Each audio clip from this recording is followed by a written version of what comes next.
Go ask her to dance. I'm like, who? You know that girl over there. You know what? I don't know how old was I then.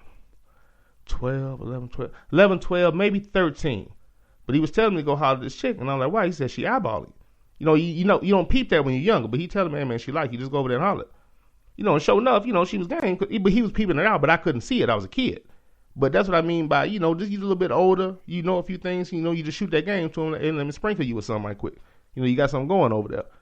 Any little life advice, because there's a few things I can think of that my pop told me. So I know everybody got a couple of those. But let's go ahead and start out what everybody else is doing, but slightly different angle as I do. But the NBA and the championship, again, congratulations to LeBron James and the Cleveland Cavaliers. It was a great game. I watched the game. I watched all of the last 2 or 3. 2. So, I mean, right off the bat, I'm not acting like I'm some type of expert. I don't watch the NBA like I used to for a lot of reasons. Kind of hard for me to take the officiating.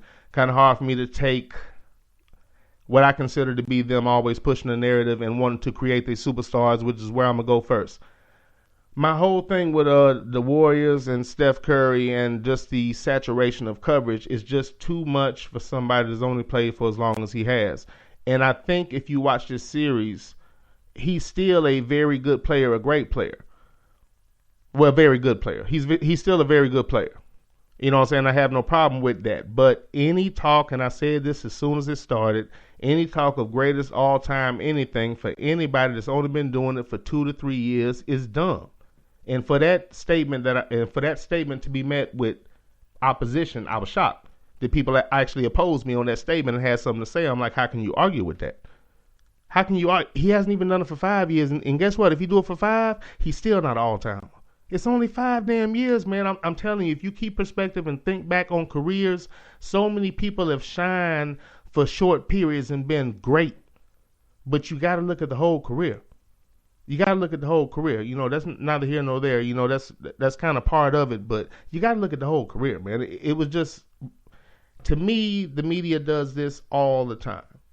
They amp up highlights, show only the good parts of somebody's game like they used to do with Steve Nash. Never talked about the fact that he was a swinging door. And again, with Curry in this series, put it like this. How many two-time MVPs are the target of the other team on defense? He was getting his ass wore out on damn defense. And that can happen. But when you put it like this, that's never happened to Carmelo Anthony. You can't go at him like that. For as much as they say he don't play defense, you can't show me any highlight of anybody taking his ass to task like that. Not even Bron. And Bron will tell you that.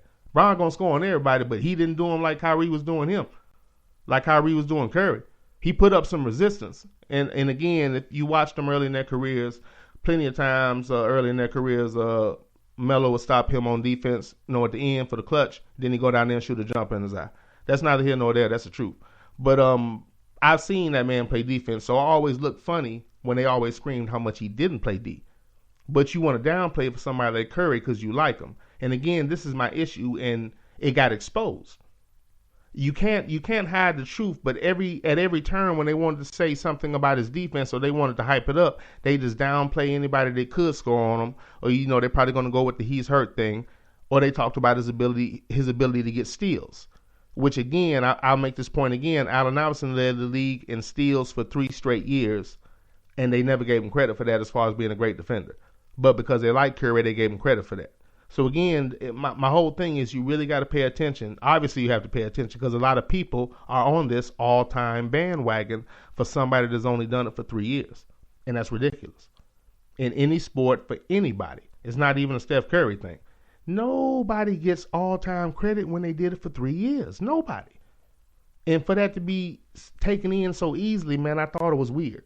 Not weird, but crazy, dumb, a little surprising, a little disappointing. I figured people would pay a little more attention than that. Now, don't get me wrong. I know there are a lot of novice sports fans, and those fans depend on news coverage and, quite frankly, other people's opinions because they don't necessarily know. So I get that those people do that, or that happens to those people, but people that are supposed to be experts and or that have played the game, very disappointing, when a narrative can be pushed that easily. you have to do it longer than that. And for people not to get that, for that statement to be made and people say, oh, you're quote unquote hating or whatever the damn term is, so easily swayed, man. I just don't. The only thing that pushes that are the people that have access to show you this. Because they choose to show you certain highlights. I never got why people don't get, and I used to have this argument with my friends or this discussion, and that kind of helped me in what I do now. Me and my homeboy go at it real hard. People used to think we was about to come to blows. But I never got why people don't get. Think about every team that's in the NBA, all the games that are played. You don't see everybody, dude. You know, nowadays maybe you actually have a chance to try to do that if you want, if you got the league pass and and whatnot. But so many teams, so many games, even if you wanted to record it, you're still not going to catch all of them. What I'm saying is there can be great individual play and individual talent that you'll never see. And then when that person, their talent can be denied, it's simply, well, their team doesn't get anywhere, so how good is he? When nothing could be further than the truth. You can have individual greatness in a terrible situation. Go see Walter Payton. Go see, many great players that were on terrible teams. Alex English back in the day with the Warriors. Was it the Warriors? No, the Nuggets. The Nuggets. Alex English was a beast, but his team sucked. Your greatness is no less because the team around you, which is, the job putting together of a GM, a coach, freaking dumb luck, having a scheme, camaraderie, all these moving parts that got to come together in order to have a great team, shouldn't be something that is used to downgrade a player's ability. But that's not what we're talking about right now. But as far as Steph Curry, my thing is it was just too much too soon. And again, I'm trying to think of a two-time MVP other than Steve Nash that another team would target on defense.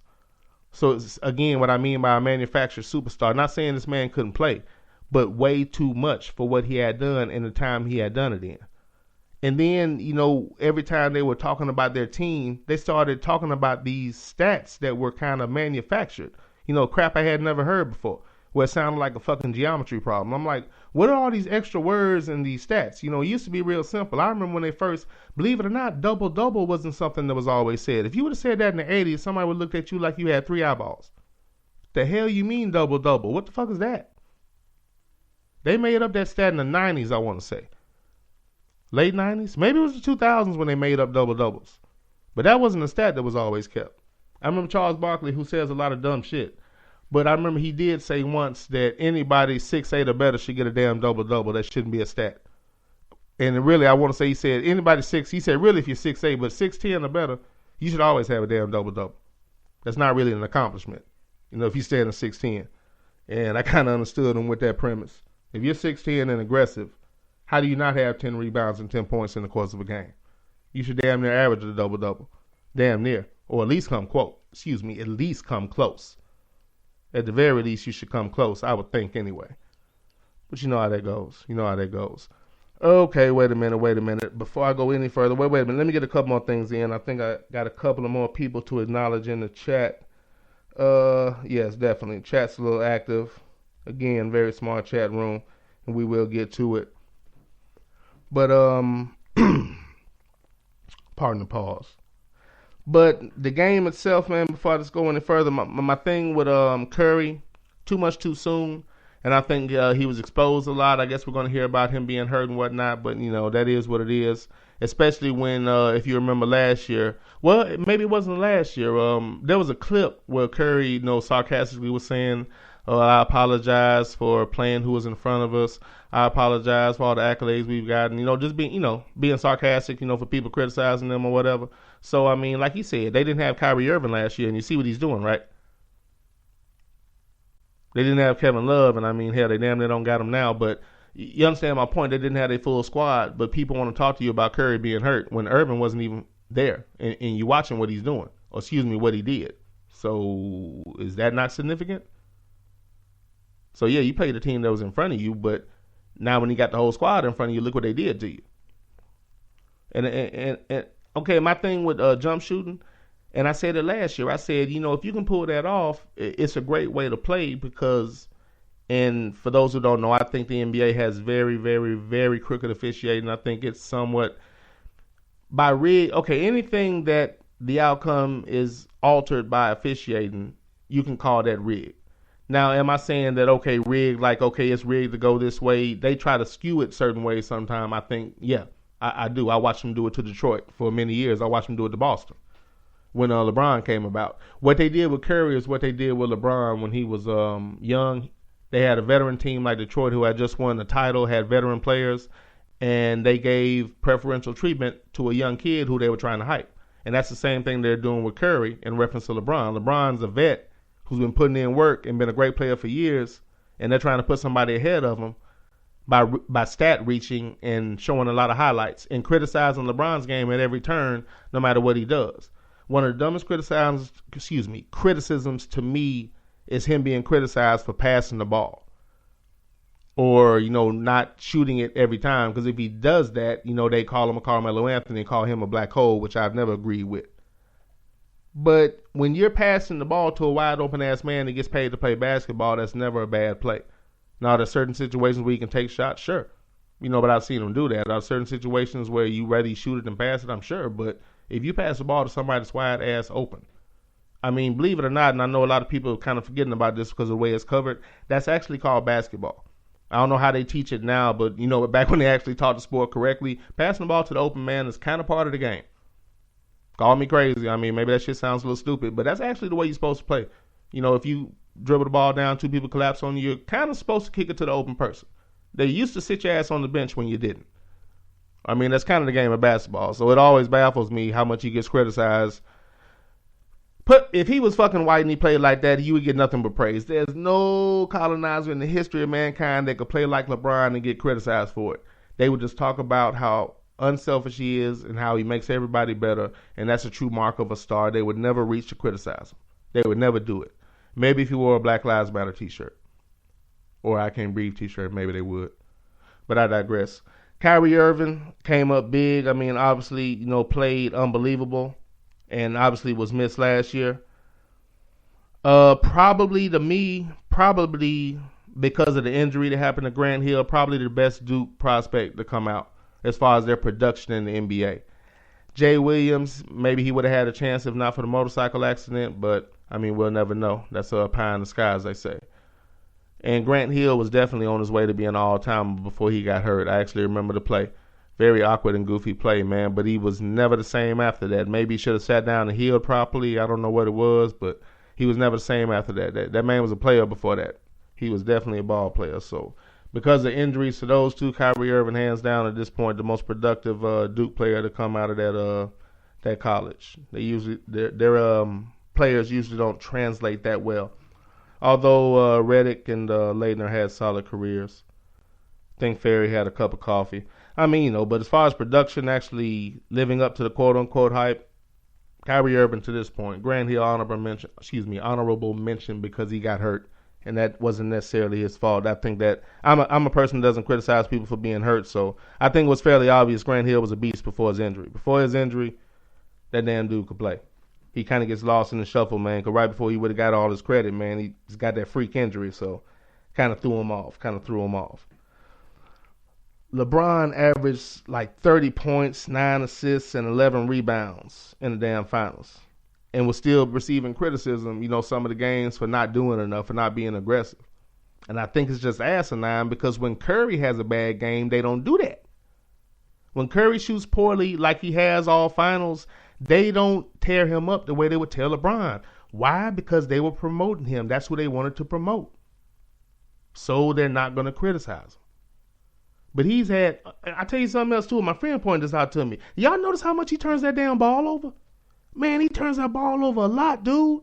He turns that ball over a lot. A lot of careless ass passes. A lot of them. And he escapes criticism for it. LeBron could never get away with that. But that's not really something he does. Again, a great passer. Something that, a colonizer, I'm going to say this, I don't care who about us. If a colonizer played like LeBron and made those kind of passes, was that unselfish, was that skilled, and he had a deficiency in his game, like not a consistent jumper, which has always been my knock, and I'll say it, well, I ain't going to bother, because I'll bog the conversation down if I say that right now. But they would never, look at Steve Nash, a swinging door. But he was talked about like he was one of the best players in the league for 2 years, 2 MVPs. Most ridiculous shit I've ever seen in my life. Most ridiculous MVPs ever given out. Curry, I don't necessarily have a problem with him winning MVPs. I don't. I think it's fairly telling that it was a unanimous MVP when that's never happened before. I think that tells